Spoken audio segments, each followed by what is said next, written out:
बघा, एक तार 2.34 मीटर लांब आहे. तिचे एकूण 2 तुकडे होतात. जर एक तुकडा दुसऱ्या तुकड्यापेक्षा 5/8 मीटरने मोठा असेल तर मोठ्या तुकड्याची लांबी किती सर? प्रश्न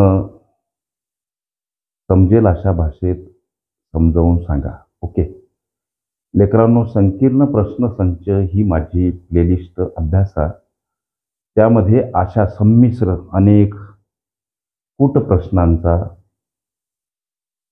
सराव तुम्हास करता येईल. बघा, प्रश्न आहे, एक तार, इथं तारेची लांबी 2.34 मीटर लांब आहे. तिचे एकूण 2 तुकडे होतात.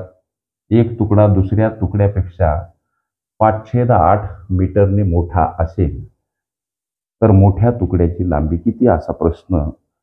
प्रथमतः लक्ष द्या लेकरांनो, तारेची एकूण लांबी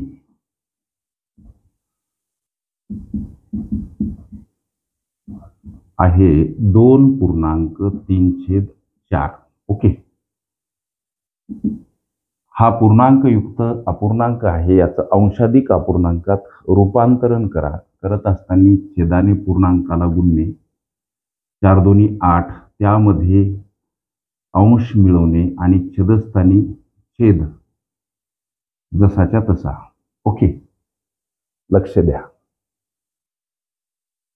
8 आणि 3 11/4 ही त्या तारेची काय आहे, एकूण लांबी आहे लेकरांनो. आता या तारेचे 2 तुकडे होतात.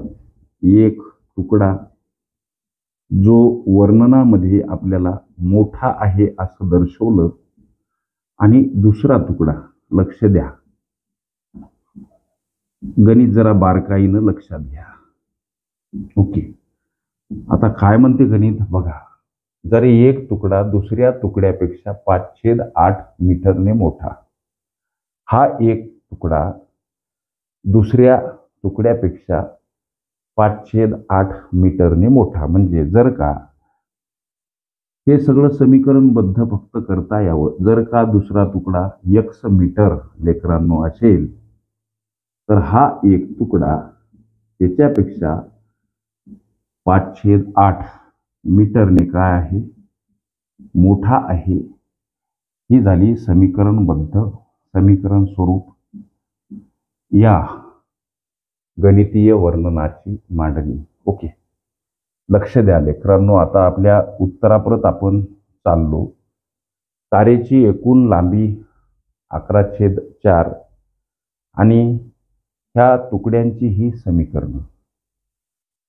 समीकरणं इथं लेकरांनो अधिक स्वरूपात दर्शवा. x अधिक 5/8 अधिक x आणि समोर तारेची जी काही मिळाली ती एकूण लांबी 11/4. x अधिक 5/8 हा सुद्धा पूर्णांकयुक्त अपूर्णांक आहे मित्रांनो, लक्ष द्या. याचं सुद्धा अंशाधिक रूपांतरण 8 गुणिला x 8x, त्यामध्ये अंश मिळवा, छेदस्थानी छेद जसाच्या तसा, समोर अधिक x बराबर 11/4. लक्ष द्या. आता 8x अधिक 5 भागिला 8 अधिक x हा सुद्धा पूर्णांकयुक्त अपूर्णांक आहे. याचं सुद्धा अंशाधिक रूपांतरण म्हणजे छेदाने पूर्णांकाला गुणा 8x सर, त्यामध्ये लेकरांनो अंश मिळवला सर, छेद जसाच्या तसा छेदस्थानी, समोर 11/4. आता इथं 8x आणि हे 8x यांची बेरीज 16x, समोर अधिक 5, छेदस्थानी 8, समोर 11/4 ही तारेची एकूण लांबी. लक्ष द्या मित्रांनो, 16x अधिक 5 एकटे करा. आता 11/4 कडे जाताना छेदस्थानी असलेले 8 अंशस्थानी मांडावे लागतात. हा गणितीय नियम ओके, हा भाग द्या 4 दुनी 8. ओके, आता 16 x अधिक 5 बराबर हा गुणाकार 11 दुनी 22 सर. 16 x ला एकटं करा, 22 कडे जाताना हे 5 वजा असे मांडावे लागतात सर. मित्रांनो 16 x बराबर ही वजाबाकी 17. x ला एकटं करा. आता 17 कडे जाताना 16 भागीला, म्हणजे हे उत्तर आलं मीटरमध्ये. x ची किंमत मिळाली. याचा अर्थ हा दुसरा तुकडा 17/16 मीटर एवढा लांब आहे. ओके, प्रश्नामध्ये आपल्याला मोठ्या तुकड्याची लांबी किती असा प्रश्न केला.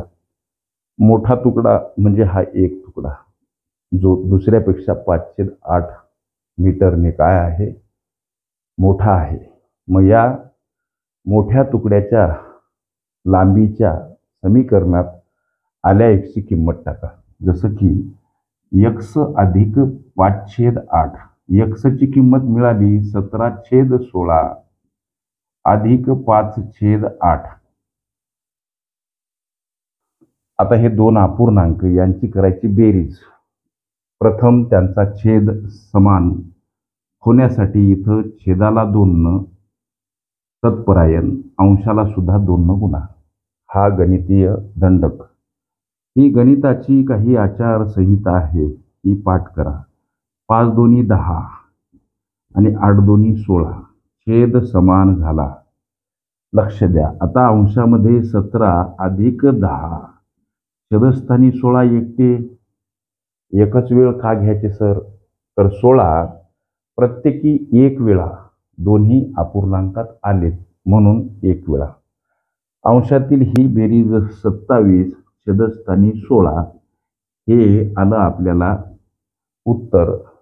या तुकड्याचं किती हो, 27 छेदस्थानी 16. 27 छेदस्थानी 16 मीटर ही या मोठ्या तुकड्याची लांबी. पर्यायामध्ये दर्शवली का असं वाटत असेल तुम्हाला नाही म्हणून. प्रथम ए हा पर्याय बघा मित्रांनो, लक्ष द्या. ए ह्या पर्यायामध्ये 1.11/16 मीटर असं उत्तर दिलं. हा सुद्धा पूर्णांक युक्त अपूर्णांक आहे. 1.11/16 याचं अंशाधिक रूपांतरण म्हणजेच 27/16. कसं, 16×1 16 बघा, 16 गुणिला 1 आणि त्यामध्ये अंश मिळवायचा असतो. छेदस्थानी 16 जशीच्या तसे. हा गुणाकार 16, त्यामध्ये 11 मिळवा.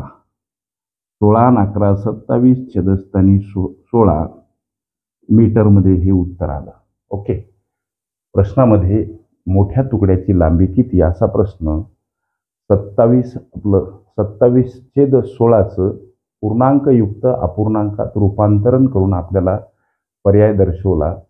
1.11/16 मीटर हे या प्रश्नाचं, अर्थातच 27/16 मीटर हे या प्रश्नाचं उत्तर पर्याय क्रमांक ए मध्ये दर्शवलेलं आहे.